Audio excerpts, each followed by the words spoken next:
Idukki bison Valley Pooppara റോഡിൽ കോമാളിക്കുടിക്ക് സമീപമുള്ള കൊടുംവളവിൽ അപകടങ്ങൾ തുടർക്കഥയാകുന്നു. റോഡിന്റെ അശാസ്ത്രീയമായ നിർമ്മാണമാണ് അപകടങ്ങൾക്ക് കാരണമെന്ന് പ്രദേശവാസികൾ. റോഡിന്റെ വശങ്ങളിൽ ബാരിക്കേഡുകൾ ഇല്ലാത്തതും അപകടത്തിന് സാധ്യത വർദ്ധിപ്പിക്കുന്നു. കഴിഞ്ഞ ദിവസം തമിഴ്നാട്ടിൽ നിന്നും എത്തിയ ലോറി കൊടുംവളവിൽ അപകടത്തിൽപ്പെട്ടിരുന്നു. ബൈസൺ വാലി പൂപ്പാറ റോഡിൽ കോമാളിക്കുടിക്ക് സമീപമുള്ള കയറ്റത്തോടുകൂടിയ കൊടുംവളവ് അപകടക്കെണിയായി മാറുന്നു. പോസ്റ്റ് ഓഫീസ് പടി മുതൽ 3 കിലോമീറ്റർ ഭാഗം കയറ്റത്തോടുകൂടിയ കൊടുംവളവുകളാണ്. ഇവിടെ അപകടങ്ങൾ തുടർക്കഥയാവുകയാണ്. റോഡിന്റെ അശാസ്ത്രീയമായ നിർമ്മാണമാണ് അപകടങ്ങളുടെ പ്രധാന കാരണമെന്നും പ്രദേശവാസികൾ പറയുന്നു. ഈ ഭാഗത്ത് ഇന്നലെ തമിഴ്നാട്ടിൽ നിന്നും എത്തിയ ചരക്ക് ലോറി മറിയുകയും ഡ്രൈവർ അടക്കമുള്ള ആളുകൾക്ക് പരിക്ക് പറ്റുകയും ചെയ്തു. ഇതിനു മുൻപ് ഇതേ വളവിൽ തമിഴ്നാട്ടിൽ നിന്നും എത്തിയ വിനോദസഞ്ചാരികൾ സഞ്ചരിച്ച ബസ് നിയന്ത്രണം നഷ്ടപ്പെട്ട് മറിഞ്ഞിരുന്നു.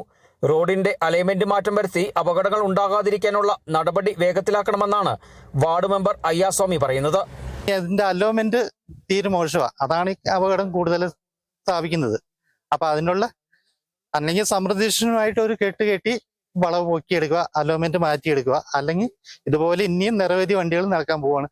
കാരണം TN വണ്ടിയാണ് ഏറ്റവും കൂടുതൽ അപകടപ്പെടുന്നത്. ഇവിടെ നമ്മുടെ കേരള വണ്ടിക്കാർക്കും 1-2 വണ്ടിക്കാർക്ക് പറ്റിയിട്ടുണ്ട്. എന്നാലും ഏറ്റവും കൂടുതൽ ഇത് വരുന്നത് തമിഴ്നാട് TN വണ്ടിക്കാണ്. ഇരുവശവും കുഴിയുള്ള റോഡിലെ ചില ഭാഗങ്ങളിൽ ബാരിക്കേഡുകളും ഇല്ലാത്തത് അപകടങ്ങൾക്ക് വഴിവെക്കുന്നു. എത്രയും വേഗം ബന്ധപ്പെട്ട വകുപ്പുകൾ ഇടപെട്ട് റോഡിന്റെ അപകടകരമായ വളവുകൾ നിവർത്തുന്നതിനും അപകട സാധ്യതയുള്ള മേഖലകൾ ഇരുവശങ്ങളിലും ബാരിക്കേഡുകൾ സ്ഥാപിക്കുന്നതിനുമുള്ള നടപടികൾ സ്വീകരിക്കണമെന്നാണ് പ്രദേശവാസികളുടെ ആവശ്യം.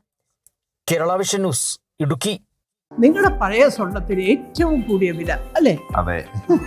22 വർഷത്തെ പാരമ്പര്യമുള്ള 50-ലേറെ ബ്രാഞ്ചുകളുള്ള നിങ്ങളുടെ സ്വന്തം അച്ചായൻസ് ഗോൾഡ്.